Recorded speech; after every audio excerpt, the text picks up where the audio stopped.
Hello guys, mainit na panahon. Good morning. Ito marami na naman akong kalamansi. Ito ang dami. Isang pinggan na kalamansi.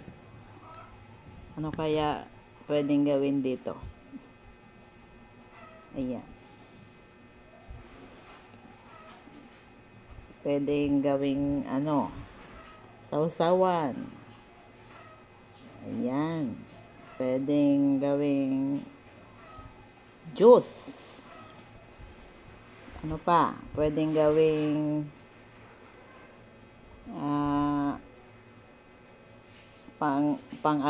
panglagay sa dito sa balat para kuminis. Ano pa pwede? Pwede din kainin lang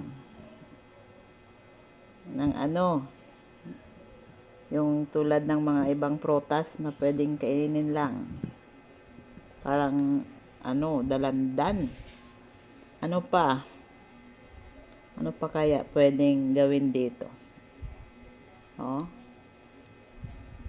Ay, nahulog.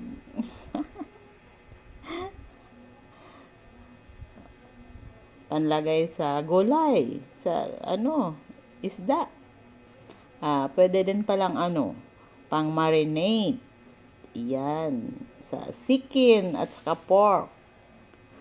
At saka sa beef, pwede to. Ayan. Bye guys. Ayan.